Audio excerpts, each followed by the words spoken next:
name is Clifford Stone. I retired as a Sergeant First Class from the U.S. Army. I was born in Portsmouth, Ohio. I have had an interest in UFOs since I was about 7, 8 years old, when I had my first initial experience that I could readily identify as a UFO event. Prior to that, I had strange things happening to me, which I didn't actually tie those to UFOs, and I didn't tie them to anything of extraterrestrial origin. Actually, I thought of more along the lines of something being supernatural. It scared me, but then I realized there was nothing I could do about it. So from a very early start in life, all the way up to and including the present, I've been involved in UFOs and I had strange events. And people tell you that if you spend time at my house for any length of time, you will have strange events happen to you.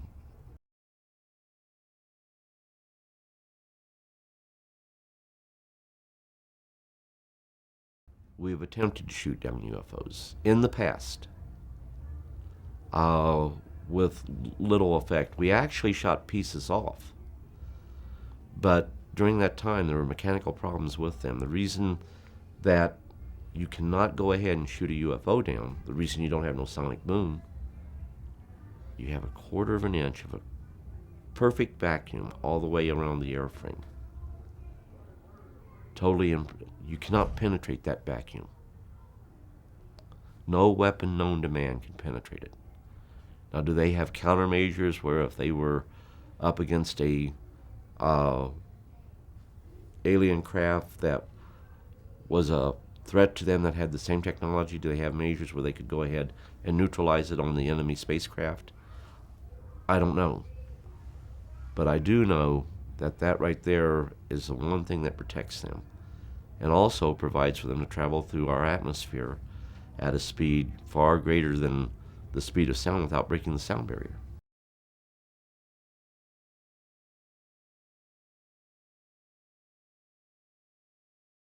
The cases that I was involved in, the 12, 3 actually involved crash retrievals. The 3 crash retrievals had bodies with them, and some of the entities were still alive, which was necessary to treat them, which is why there's the catalog that deals with the various species. The catalog exists because rendering first aid to our visitors is quite unique and different from what we would consider first aid. You had medics there who would go ahead and take care of those people, but they needed that section that dealt with the cataloging and what types of food that they could be fed. Actually, we use I'm going to say the word wrong, but we use synthesized food. We did not give them the food that we normally eat and take for granted every day. It could actually be poisonous to them. First aid, the way we give first aid, could actually cause their death. So we had to know how to administer specifically the things that was needed to preserve their life, if at all possible. The other thing is, when you went to a crash retrieval, you always was going against the clock, because just like us, when we have a plane go down, there's an emergency beacon sent out. When one of their craft go down, there is an emergency distress call that goes out to their people, and immediately they try to recover them. And on more than one occasion, the military and their people have gotten there at the same time. The best thing to do when that happens is for us to back off, because they are going to do everything they can to protect their people and recover the bodies and recover any of the injured or those that are still alive. They're not going to try to take overt hostile acts towards us. Many of the species, on an individual basis, would permit themselves to be killed before they would have any of us hurt. Not all the species are that way, but many are. The self-preservation that we have isn't the same with them. That doesn't mean they want to die. Doesn't mean that they don't feel fear just like we do. And I can tell you they feel fear. I can tell you they really feel fear at times. And it shouldn't be that way with us. It should be that they know that we want to help them, but then again, the greed of man comes into play. What they have, we want. And the only way we can get it, we must learn from them. And if it means going through interrogation, things of this sort, and doing unethical things, because there aren't any laws that protect them. Your pet retriever has more rights than any ET has. Knowing that, that is one of the reasons we're in quarantine. There is nothing that would stop us if we were to become, in the matter of the next couple of years, interplanetary travelers, meaning visiting other solar systems. If we achieve that, and we go to a place that's got life very similar to the life here on Earth, and even an sentient, intelligent life that is on par to man but looks a little different, we could do anything we wanted to there in the interest of furthering our scientific knowledge and not even think about the moral issues of what we're doing to the life on that planet. The only thought we would have is the precautions we needed to take to ensure when we left that planet, we did not come back here and infect our planet with a very deadly disease. That's been in place since actually before the crash here in Roswell. That was in place during the Second World War, because it was during the Second World War that in the Pacific Theater that they came into possession of things that were of extraterrestrial origin. And if you're not very careful when you go to a crash site, you run into the possibility of having casualties.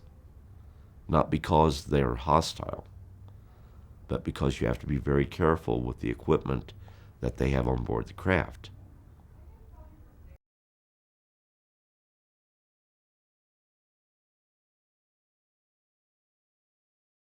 The great art of reading, it's dead. People want to be told this is the truth.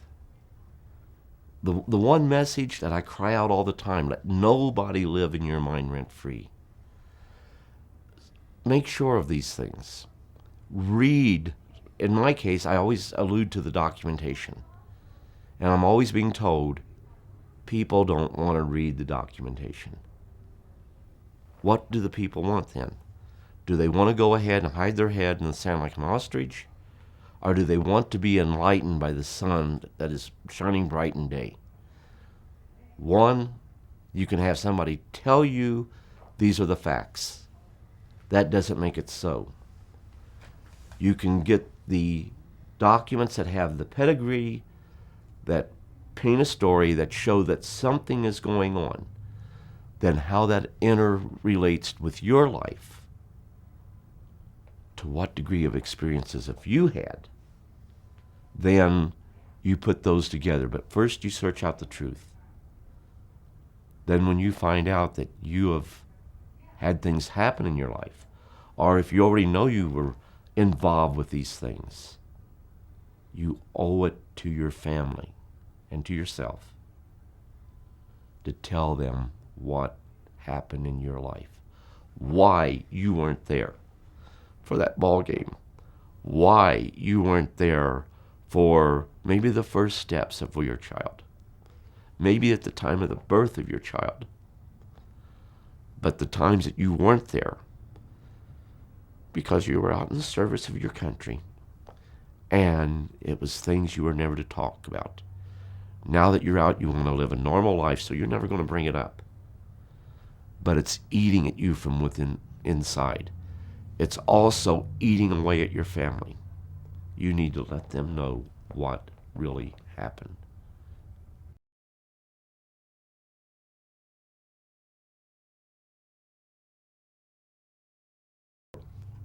The initial situation was at Indiantown Gap, Pennsylvania. We went there on a field training exercise. Being a civil affairs unit, they had certain scenarios they had to play out. Well, while we were there at that particular location, we were notified that there was an NBC incident that occurred and that a plane went down and it had radiological equipment on it, or radiological weapons. So we had to move out. There was already a team there when we got there and they had everything set up. But once we got there and upon our arrival, as we got closer and closer to the mound of Earth, we could see that there was an aircraft there. But none of us could identify what the craft was. I drove a Deuce and a Half because the Deuce and a Half had all my field equipment, the radios, the switchboard, the NBC equipment. Upon getting there, they went ahead and told me that, they wanted me to go towards the object itself and take radiological readings. I went towards it, and as I got closer and closer, the readings would go up, but then they'd go down, up, down. I now know why that happened. It's the propulsion system. The propulsion system they use will initially give off a lot of background radiation, but it dissipates in a matter of minutes. But they want me to go ahead and get as close to the object as I could. So I kept going, and I got up to where I could look down into the mound where it was at.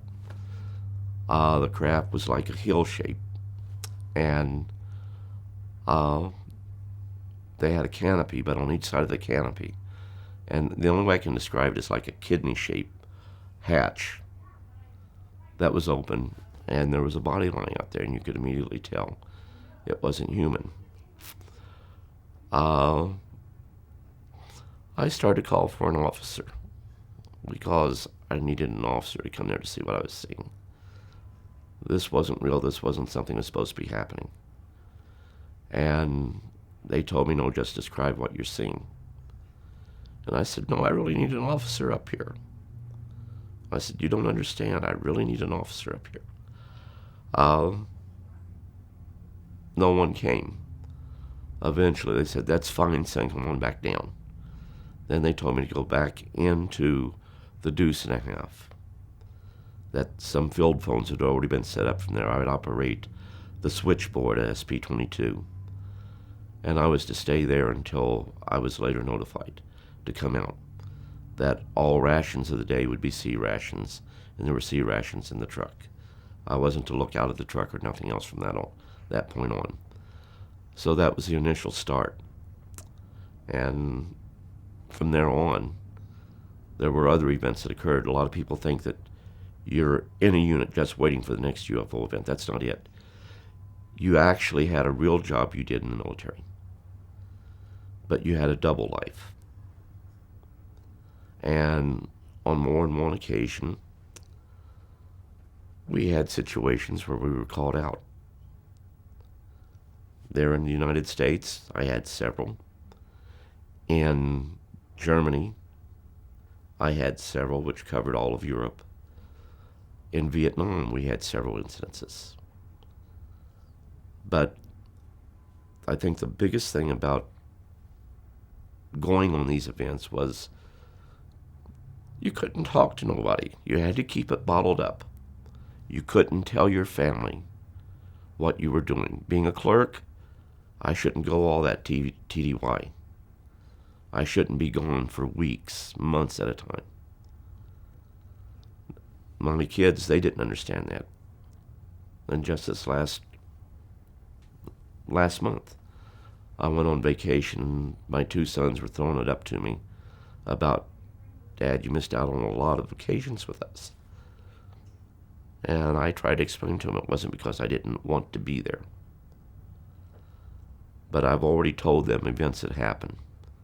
And my oldest son started to recall what I had said prior with the death of my son in 95, because then I started to tell them. My granddaughter, I think I've told the most to because she asked.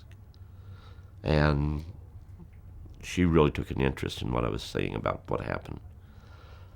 But I think people that were involved in this, the people who went out there and did the recoveries, who've seen the things that they have to live with day to day, they really need to tell their families.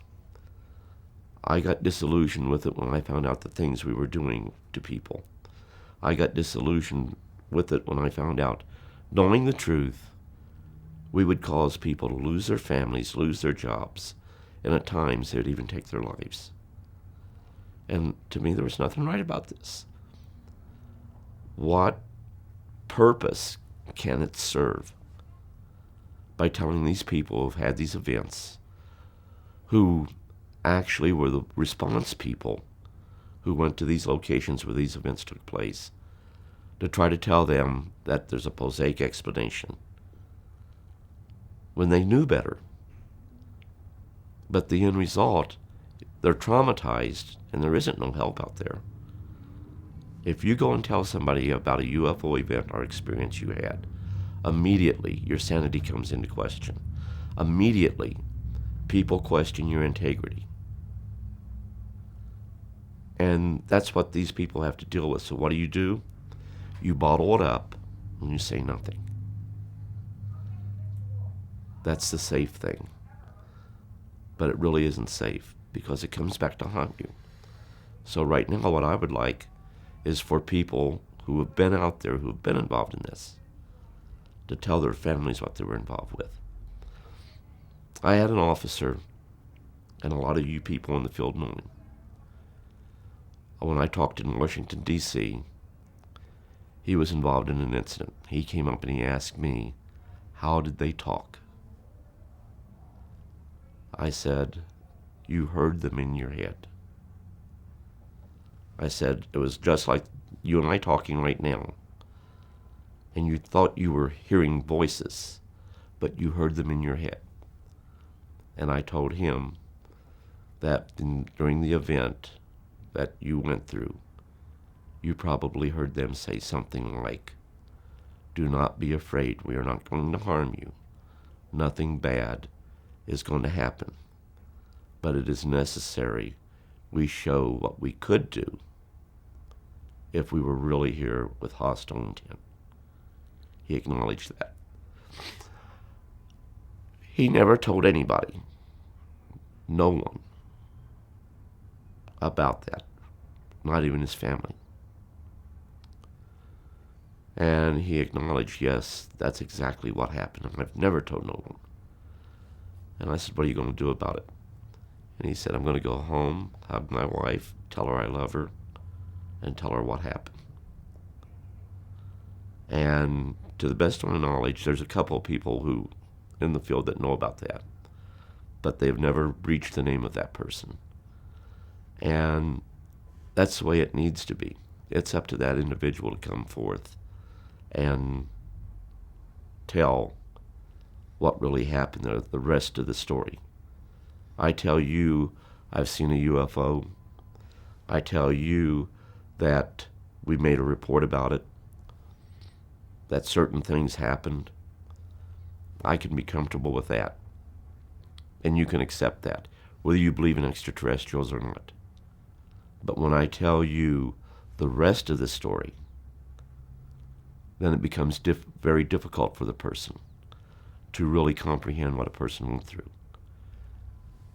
Also, it becomes very difficult for the person who has decided to come out of the closet, so to speak, and state that for 20 plus years, I was involved in a program involving the recovery of crashed UFOs and debris thereof.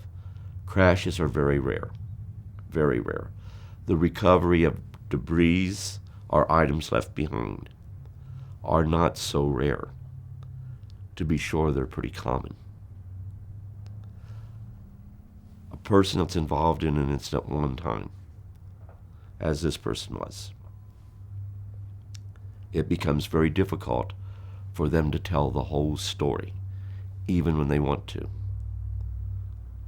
But there are those, in order to have peace of mind, starting with family, they need to tell.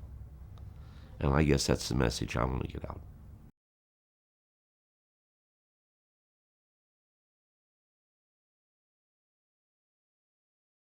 I have been face to face with visitors from other planets other than here. I had one that's very, very close. Like I say, it stays with me. That individual is called Corona, and it was made clear, always spell it with a K. I don't know what difference it makes, but I was told my name is Corona with a K. So that little entity, it's about 4.5, 5 foot tall. A lot of people tell me, well, can't you make him gray? No, I can't. He has a greenish tint to him. He has a very unique feature of his face where the skull is larger out here, then it comes into a smaller cheek.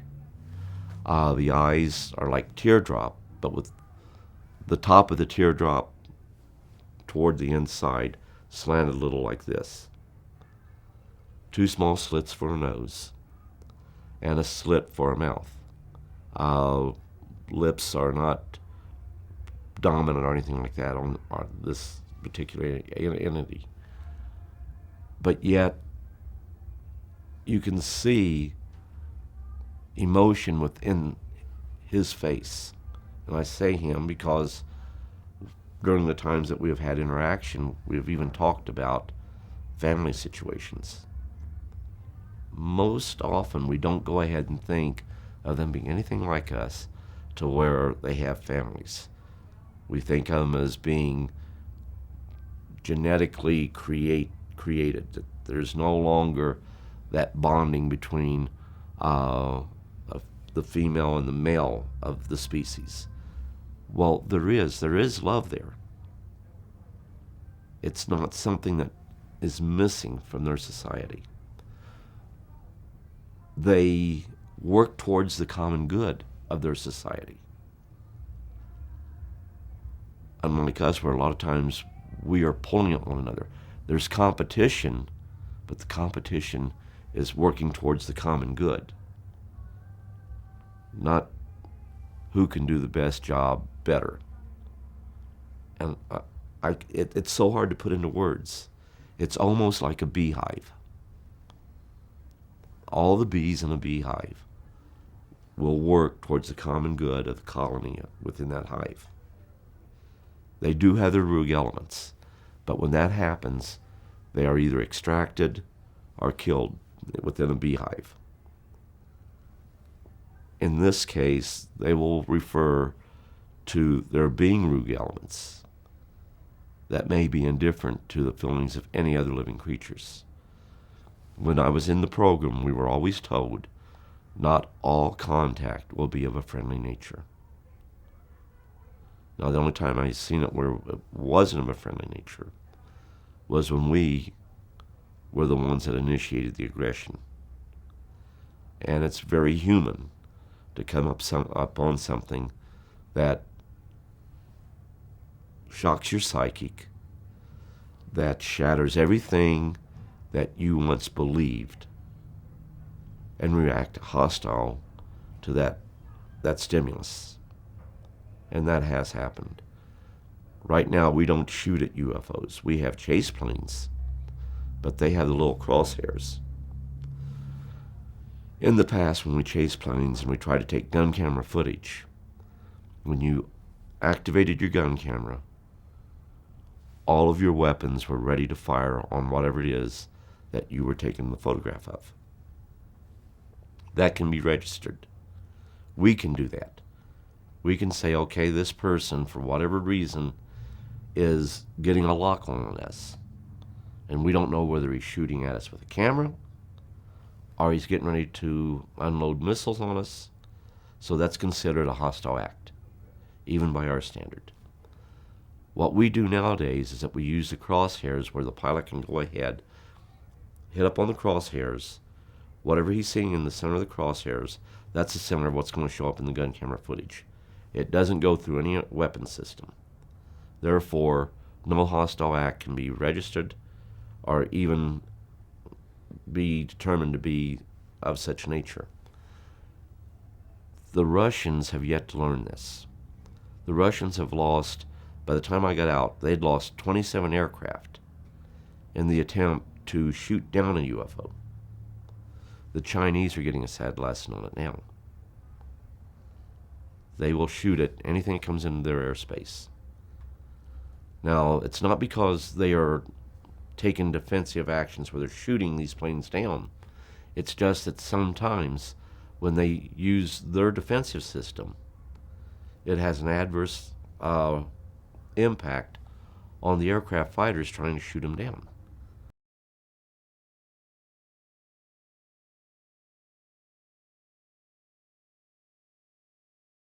But what happens is they bring these people into the programs, and then they find a whole new world opening up to them. And it's a very scary world, a very lonely world. It's a world you can't share with nobody.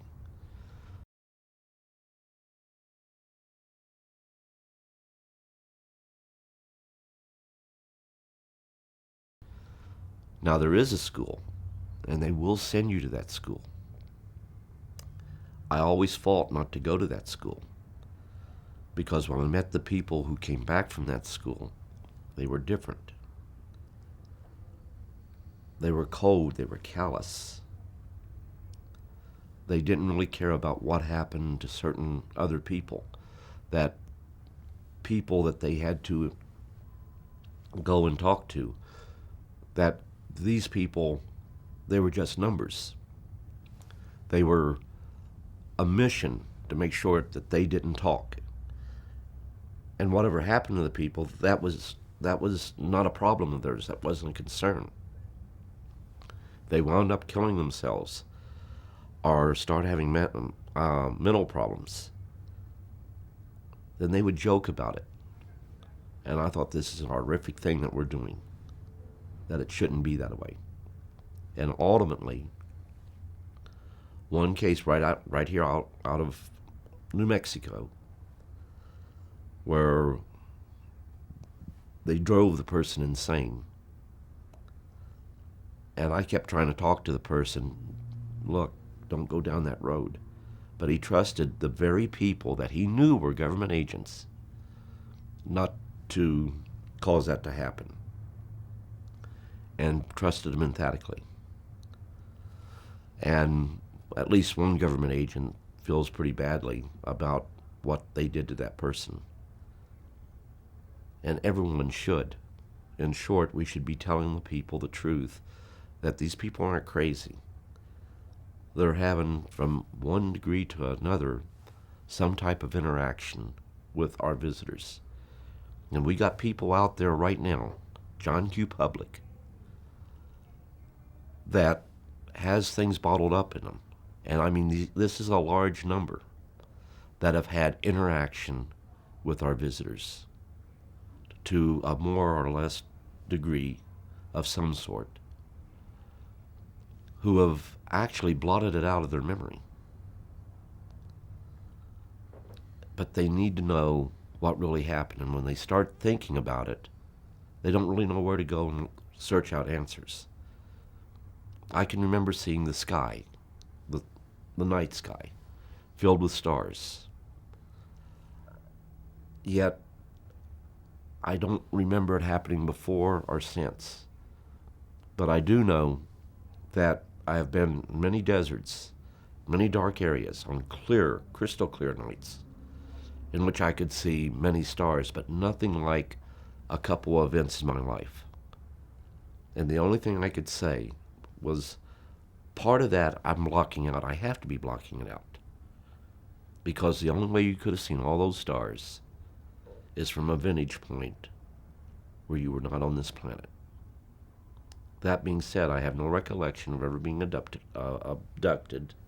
I have no recollection of ever being taken into space in one of their craft. But yet, I have clear memory of seeing the sky as I was awed at it.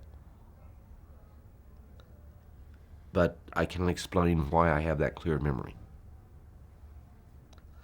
Don't know what was happening at that time. All I can say for sure, I was standing on level land. There were other things in my life that I have memory of that don't quite make sense. But when you go ahead and take into consideration the interaction that I know I've had with our visitors, and also know that it's a learning process, then we need to understand a little bit more about the relationship with our visitors and ourselves. Because through me, I don't have to be a genius, but everything I know, they know. Everything I see, they see. If you were over to my house, you would see thousands of CDs. The CDs have documents on them. A lot of subjects. Military subjects, space subjects, SDI, UFOs, but UFOs is just part of it. When I go ahead and download those, I'll scan them. I'm not even necessarily reading them. But I know as I scan those, they are picking up on what's there.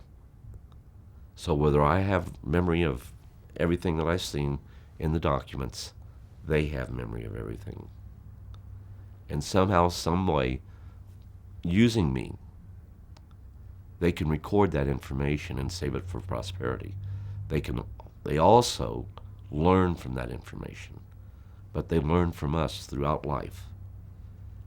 If you're selected for them to, for lack of a better term, study, it starts at an early age, and they live long enough to mourn your death. And there's a reason I say mourn your death, because there's that relationship.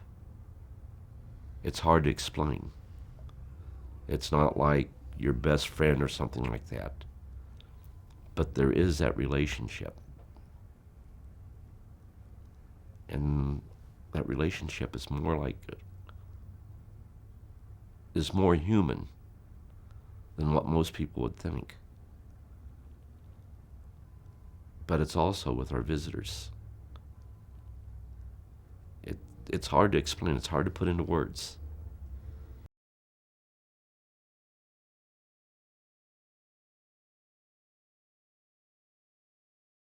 You're okay if you don't drudge it back up. But I have friends that are telling me I need to drudge it back up one time. But I feel so silly because you can't hold the emotion back. And I have at times found myself wishing I could hate everyone and everything. And that way I wouldn't feel the compulsion to try to do something. And I know that's the wrong way to feel about it. But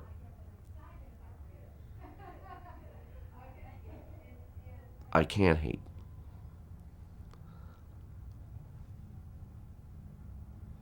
Even if I was to try to, I couldn't do that. I can't get angry with a person and stay angry with that person. I can get angry at a situation. I can feel frustration about a person's deportment or something like that. But I cannot go ahead and get angry, hold malice toward any individual.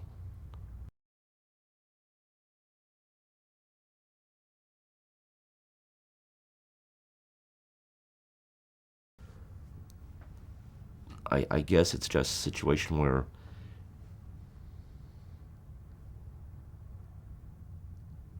how do you stop it? How do you stop what's going on?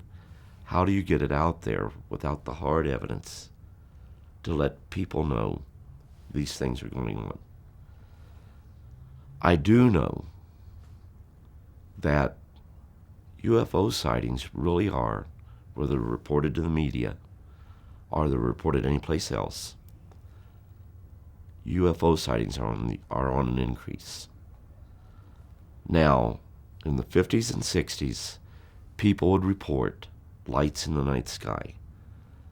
Unless there is an event of real high strangeness, people don't report these incidences anymore.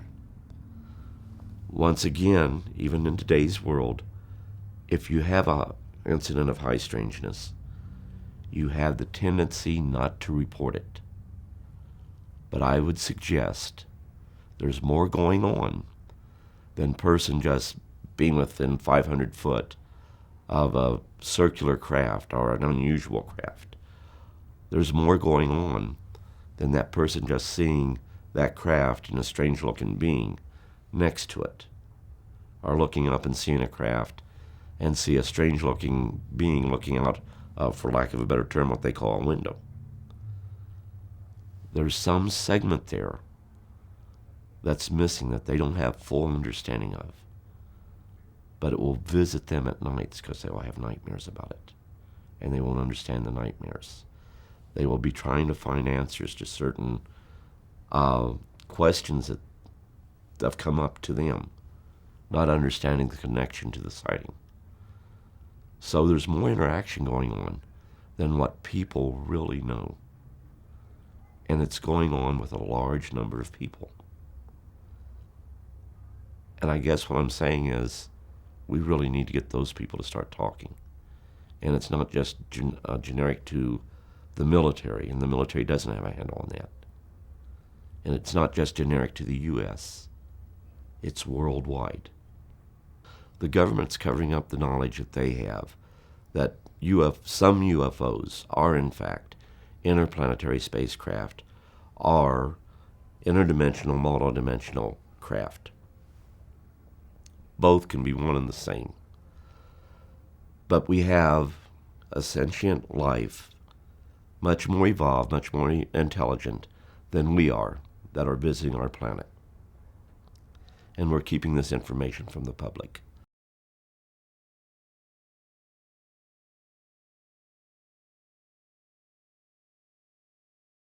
The problem with that is that there is no way any government on the earth can stop that interaction with these visitors to our planet with the people of our planet.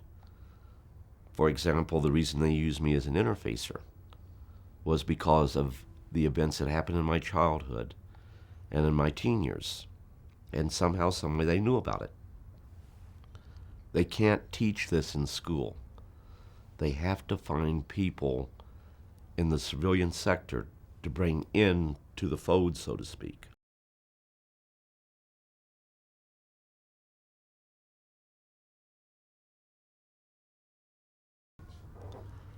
I know for a fact that our government, along with other governments, have some type of social intercourse with our visitors. But at the same time, I know that our visitors are partially responsible for why full disclosure has not taken place yet.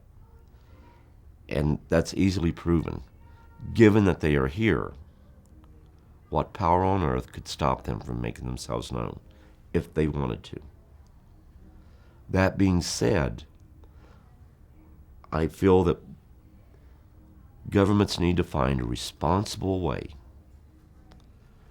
to start getting the information out that we are not alone in the universe, that there is other life out there, and that life is coming here visiting our planet. And it's for pure scientific purposes, to try to gain a better understanding of us and hopefully enlighten us to the point where at sometime in the future we don't wind up destroying ourselves.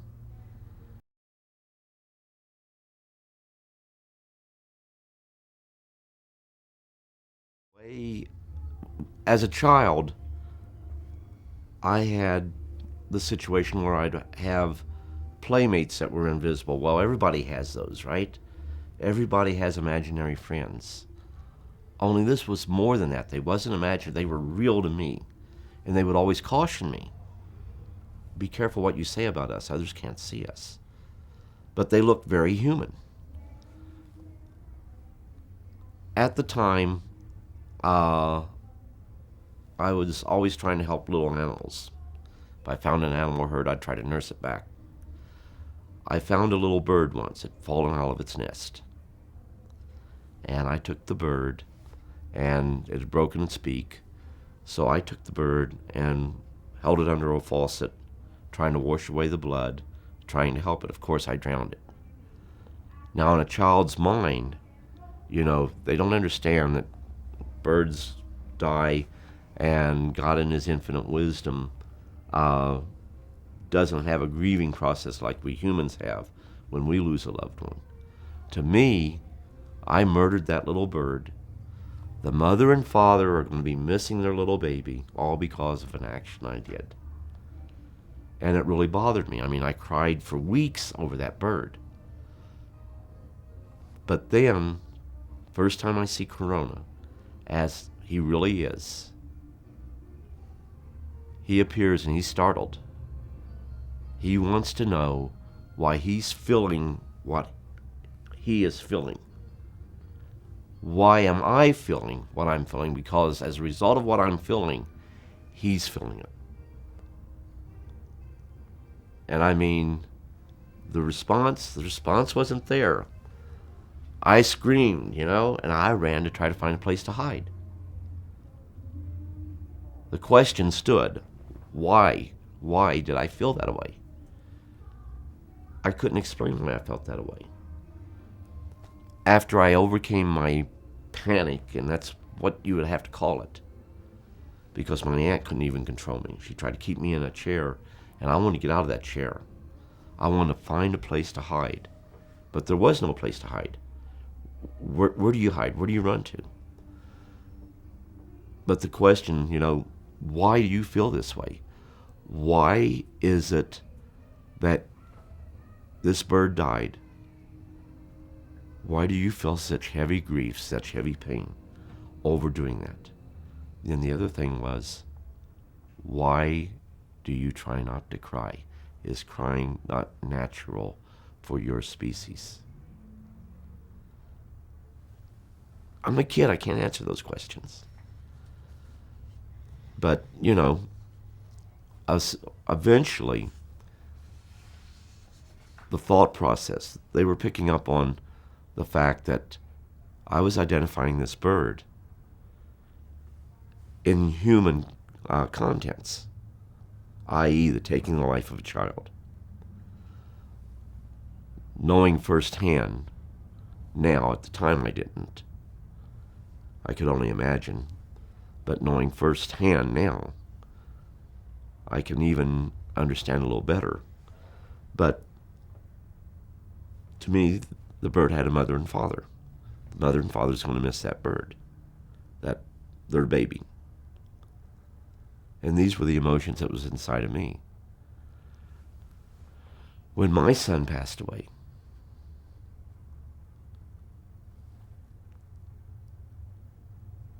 Corona, I think, mourned with me.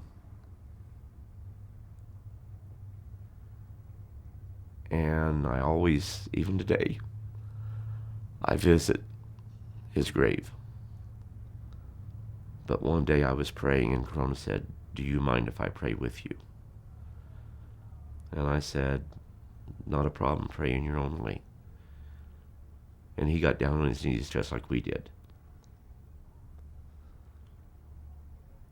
And people hate this part of it. But I said, "Do you have religion?" And they said, "Religion? Isn't that something that's created by man? Do we have faith?" Yes, we have faith. Do we believe that there is that which you call God? We accept that based on our science. It's no longer a faith-based idea that there is a creator, that which you call God. That truly is. Do you believe in life after death? Yes, they do. They even have means to communicate with their loved ones. It's not some parlor trick. They really have the means to do it. But there are forbidden questions that you can't ask about what happens after death. Otherwise, you ask that, you're cut off immediately. The one thing they cannot tell you, they cannot come up and tell you that this religion is the true and correct religion, or that religion is true and correct religion. You must worship in your own way. And at this time, I don't want to go into why that was such a crucial question that I really needed answers for. And it deals with a document that was out there that tied in with the connection with my son's death and what this document was alluding to. It was causing me a lot of mental anguish. Yet the answers was not offered. In short, I had to ask the questions.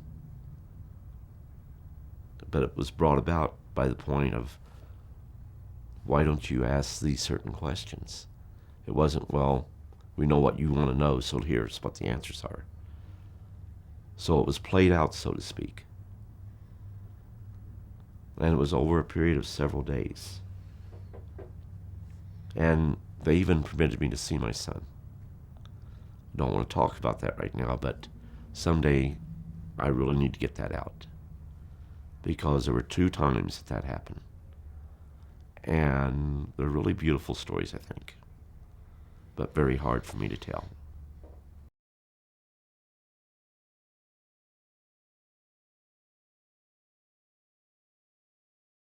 Well, initially when I tried to enlist in the military, I was found 4F. I went to Fort Hays in Columbus, Ohio for my examination to go into the military. And that was in December 1967. Once I was there and I took all the tests, passed all the tests with flying colors, but they found some medical problems and they said, you're never going to get in the military. At that time, they had the draft going on. I left Asheville, Ohio, and moved back down to Portsmouth, Ohio. And once I got back down to Portsmouth, Ohio, in late June, I received a letter directing me to report to Ashland, Kentucky for reevaluation. And of course, I knew it made no difference. I wasn't going to get in. But when I got there, didn't lie on the form or nothing. But there was an officer there, a medical officer, who said, do you really want to in? Of course I did. At that time, I was very patriotic. It was God, country, mom's apple pie. If my country was doing something, it was okayed by God. That's the way I felt about it. But I managed to get in. The officer told me, he says, well, anytime you want out, all you have to do is tell him about your medical problems. And I said, you get me in, I'm not getting out. So once I got in, I went through basic, I went through AIT, got my first duty assignment. But initially going through basic, nothing really happened other than just basic training. When I went to AIT, I went to Fort Jackson, South Carolina. Their intelligence office there, they would send students that was taking schools there, they'd send them over to different places for work detail. On the 4th day of being there, I was sent to the intelligence office to do cleanup in there, empty the trash cans, mop the floors, buff them out, wax them. There was one gentleman there that was there on a special assignment from Washington, and we started to talk. When we started to talk, he started to show me things. And some of the things he showed me was photographs, some documents, and I knew what top secret meant at the time. I also knew I shouldn't be seeing them because I didn't have a top secret clearance.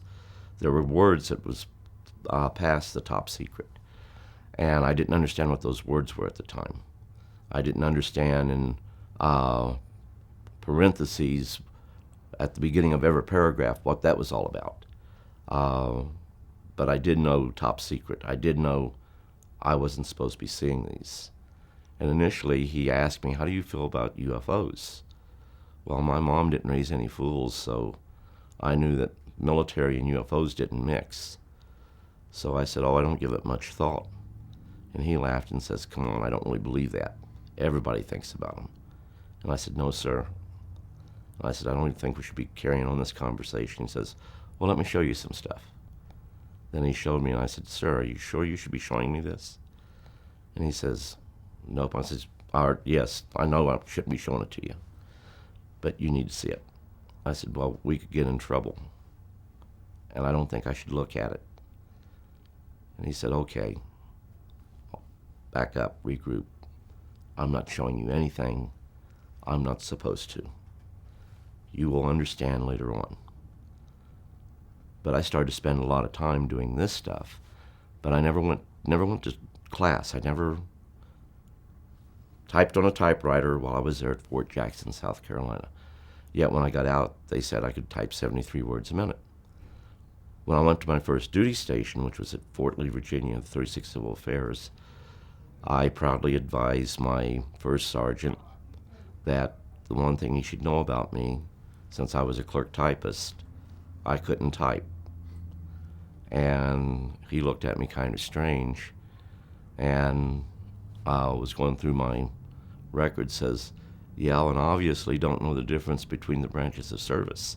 Now, I didn't understand what he meant by that, but he took my records, went in to see the unit commander. The unit commander came out, and he said, are you colorblind? And I said, no, sir. He says, what color uniform you have on? I said, green, sir. He said, okay. And that's all that was ever said. And the first sergeant says, well, we have to put you someplace. He says, we need a unit NBC NCO. How would you like to be the unit NBC NCO? And that stands for Nuclear, Biological, Chemical Warfare. So I said, sure, I wouldn't mind doing that. He said, it requires no typing, which wasn't actually true. It did. So what little typing it was required, I could hunt and peck on the typewriter. And I had an old Remington typewriter. They didn't have the electric typewriters at that time. So I went ahead, got that position, but in order to be in that position, you had to go to school. And the school lasted 3 weeks. So I was sent TDY to Fort McClellan, Alabama. Once I got to Fort McClellan, Alabama, I went, completed my school, and then came back to my unit. Once I got back to my unit, 36 Civil Affairs, while I was at Fort McClellan, I met a friend of mine we hung around together all the time, and he was Army ASA, Army's security agency, and he was stationed out of Fort Belvoir, Virginia, and he was directly assigned to the NSA.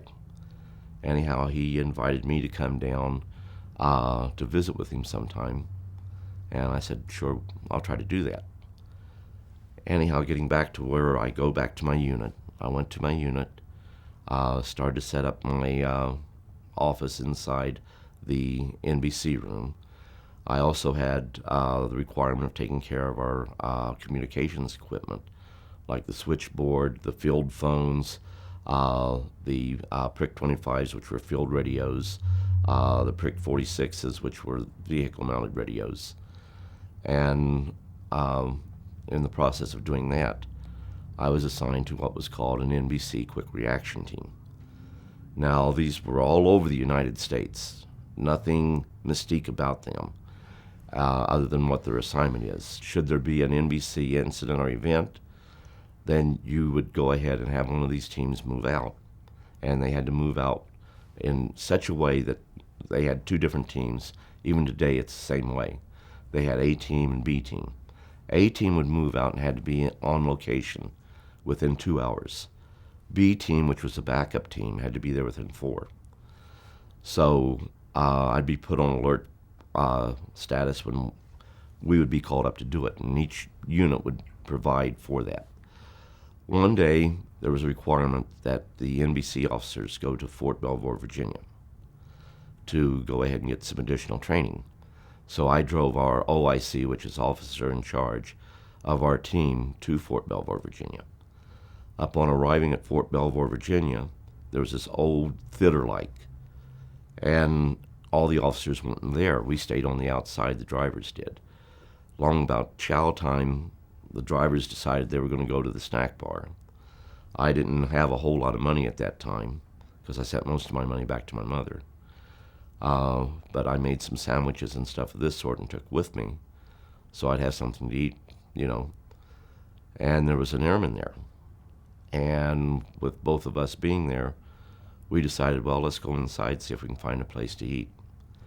Both of us went inside. There were no heavily armed guards, which everyone says that seems strange, and I admit it seems strange. But we went in with no problem. We saw this stairway leading up to the balcony, so we thought we'd go on up there because the officers were still in the auditorium. So we thought we'd just go up there and sit and eat. So we went on upstairs. We looked out. When we looked out, they were showing movies. And the film they were showing showed a typical UFOs, a typical different types of aliens, both dead and alive. The movie was made up of both stills and film footage. And we first thought, well, they're watching science fiction trailers. And it was kind of like levity put into some serious subject, we thought. So while we watched what was going on, we tried to identify the movies, because both of us thought we had seen quite a few sci-fi movies, but we couldn't identify the movies from which the film clips were from. Then all of a sudden we realized we wasn't alone in the room. We went ahead, was escorted out, actually pushed most of the time down the stairs. And they kept telling us, do we have any understanding or idea what kind of trouble we were in? They had a panel van on the outside, meaning it had no windows or nothing.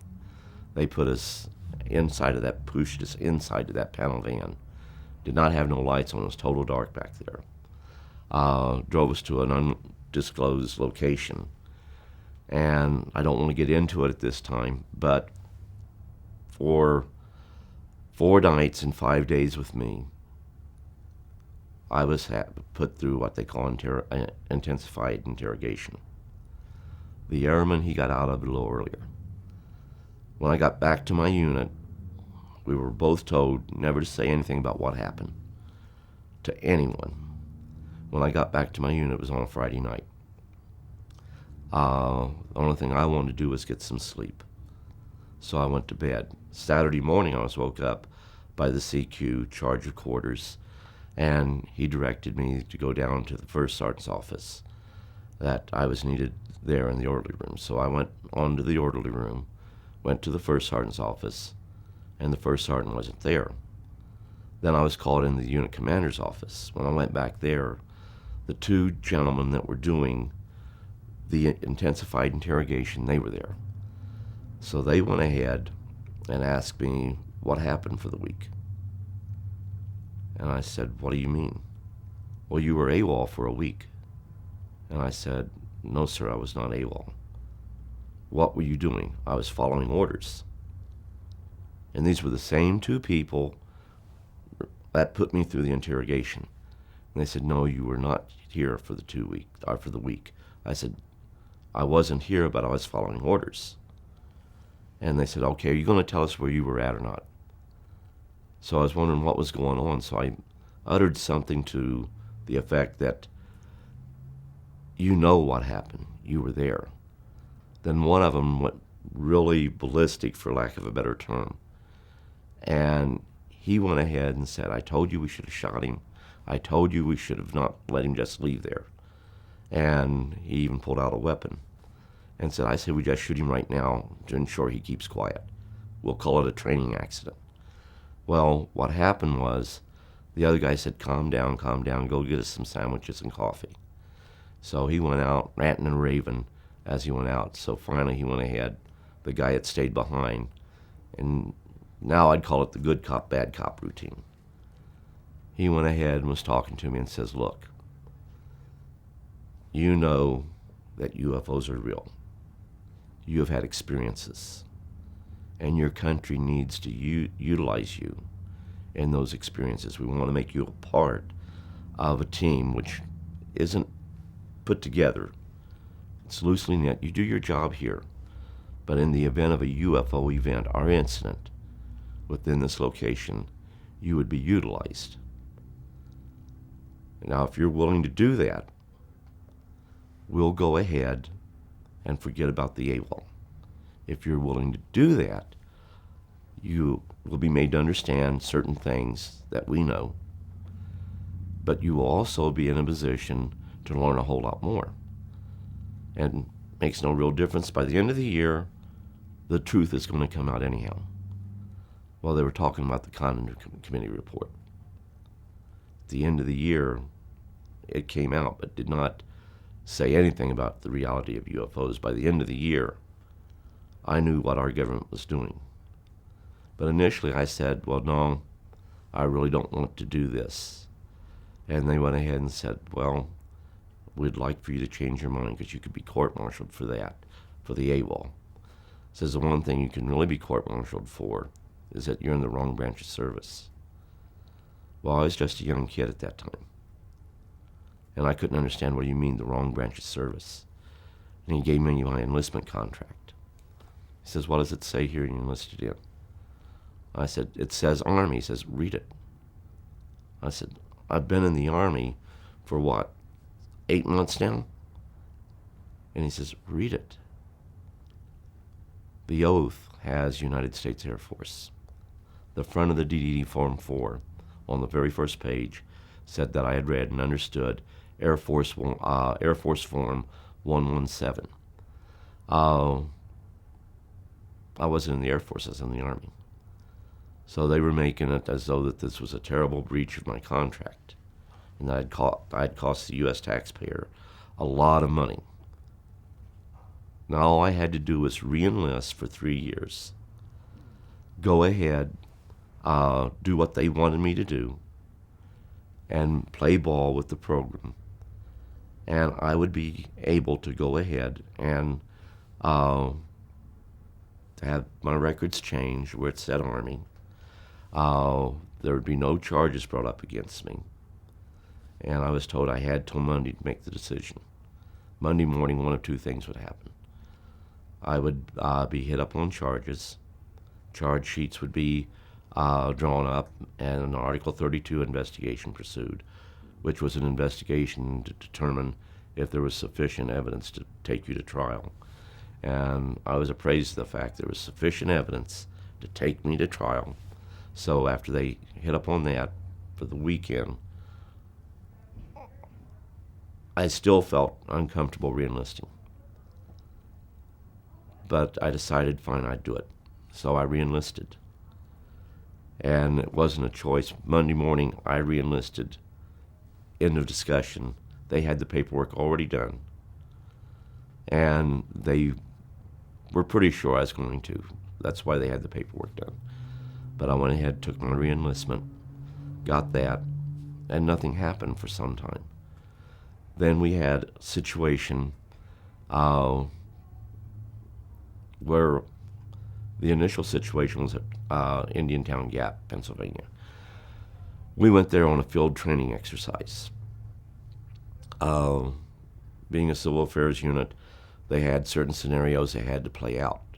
Well, while we were there at that particular location, we were notified that there was an NBC incident that occurred and that a plane went down and it had radiological equipment on it, or radiological weapons. So we had to move out. There was already a team there when we got there, and they had everything set up. But once we got there and upon our arrival, as we got closer and closer to the mound of Earth, we could see that there was an aircraft there. But none of us could identify what the craft was. I drove a Deuce and a Half because the Deuce and a Half had all my field equipment, the radios, the switchboard, the NBC equipment.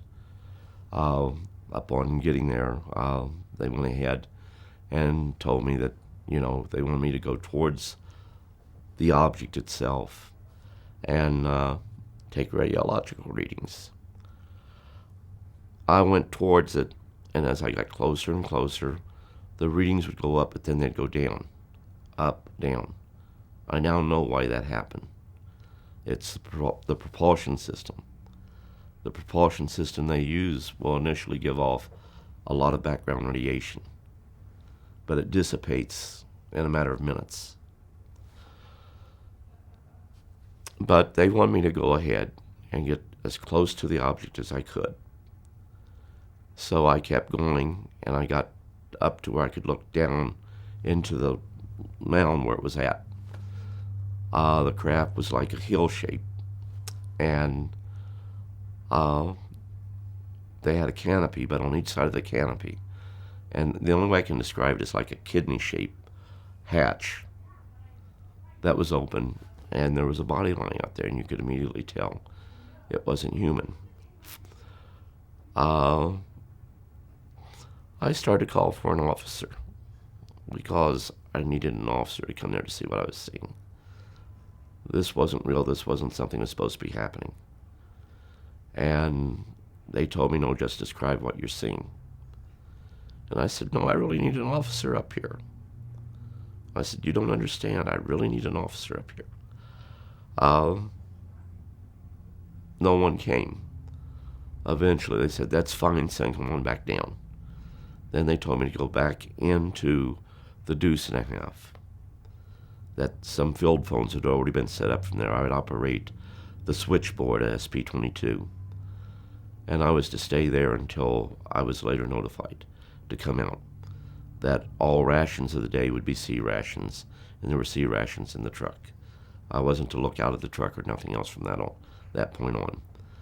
So that was the initial start.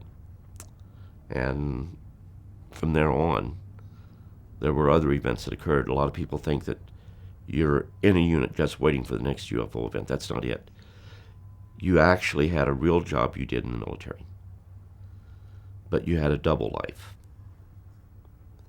And on more than one occasion,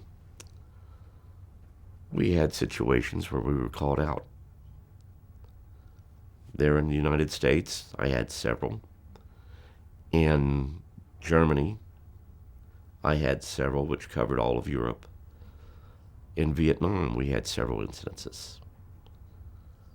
But I think the biggest thing about going on these events was you couldn't talk to nobody. You had to keep it bottled up. You couldn't tell your family what you were doing. Being a clerk, I shouldn't go all that TDY. I shouldn't be gone for weeks, months at a time.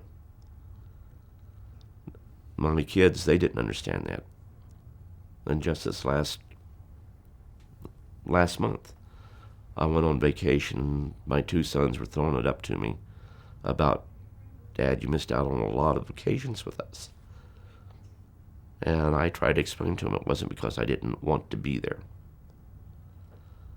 But I've already told them events that happened. And my oldest son started to recall what I had said prior with the death of my son in 95, because then I started to tell them. My granddaughter, I think I've told the most to because she asked. And she really took an interest in what I was saying about what happened. But I think people that were involved in this, the people who went out there and did the recoveries, who've seen the things that they have to live with day to day, they really need to tell their families. I got disillusioned with it when I found out the things we were doing to people. I got disillusioned with it when I found out, knowing the truth, we would cause people to lose their families, lose their jobs, and at times they would even take their lives. And to me, there was nothing right about this. What purpose can it serve by telling these people who've had these events, who actually were the response people who went to these locations where these events took place, to try to tell them that there's a prosaic explanation when they knew better? But the end result, they're traumatized and there isn't no help out there. If you go and tell somebody about a UFO event or experience you had, immediately your sanity comes into question. Immediately, people question your integrity. And that's what these people have to deal with. So what do? You bottle it up and you say nothing. That's the safe thing. But it really isn't safe because it comes back to haunt you. So right now what I would like is for people who have been out there, who have been involved in this, to tell their families what they were involved with. I had an officer, and a lot of you people in the field know him. When I talked in Washington, D.C., he was involved in an incident. He came up and he asked me, how did they talk? I said, you heard them in your head. I said, it was just like you and I talking right now. And you thought you were hearing voices, but you heard them in your head. And I told him that during the event that you went through, you probably heard them say something like, do not be afraid, we are not going to harm you. Nothing bad is going to happen. But it is necessary we show what we could do if we were really here with hostile intent. He acknowledged that. He never told anybody, no one, about that, not even his family. And he acknowledged, yes, that's exactly what happened. And I've never told no one. And I said, what are you going to do about it? And he said, I'm going to go home, hug my wife, tell her I love her, and tell her what happened. And to the best of my knowledge, there's a couple of people who in the field that know about that, but they've never breached the name of that person. And that's the way it needs to be. It's up to that individual to come forth and tell what really happened, the rest of the story. I tell you I've seen a UFO. I tell you that we made a report about it, that certain things happened. I can be comfortable with that. And you can accept that, whether you believe in extraterrestrials or not. But when I tell you the rest of the story, then it becomes very difficult for the person to really comprehend what a person went through. Also, it becomes very difficult for the person who has decided to come out of the closet, so to speak, and state that for 20 plus years I was involved in a program involving the recovery of crashed UFOs and debris thereof. Crashes are very rare, very rare. The recovery of debris or items left behind are not so rare. To be sure, they're pretty common. A person that's involved in an incident one time, as this person was, it becomes very difficult for them to tell the whole story, even when they want to. But there are those, in order to have peace of mind, starting with family, they need to tell. And I guess that's the message I want to get out.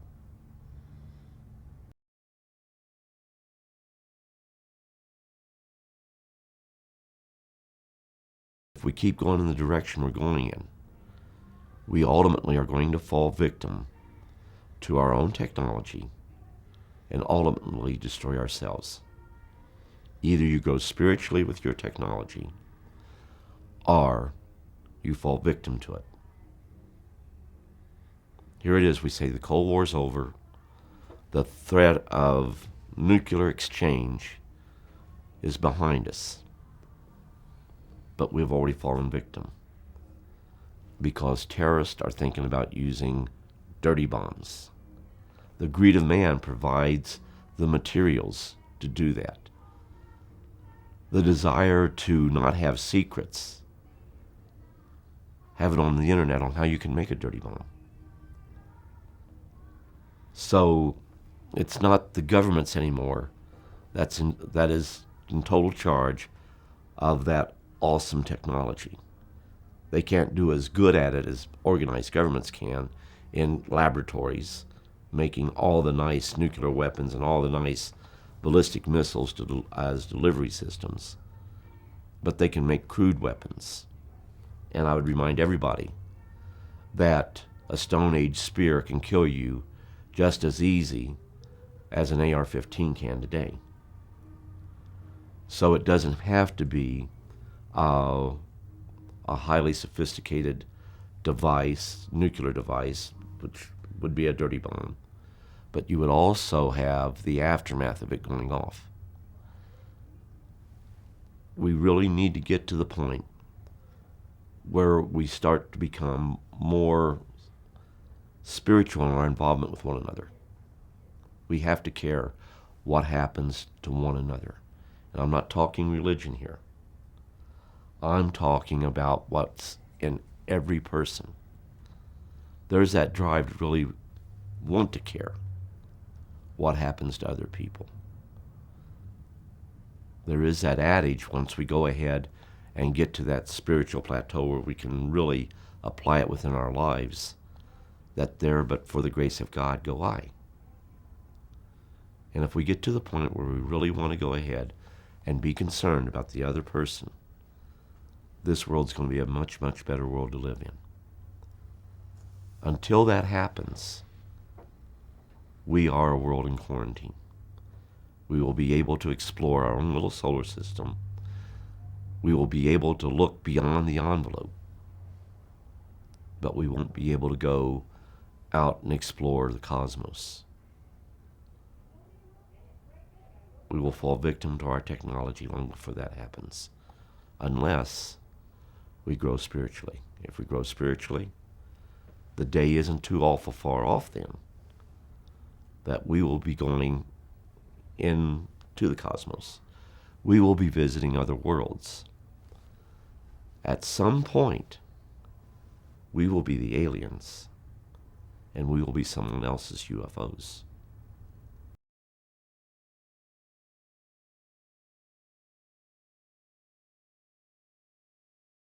Well, upon my arrival in Roswell, New Mexico, I was assigned to the ROTC unit here at NEMI.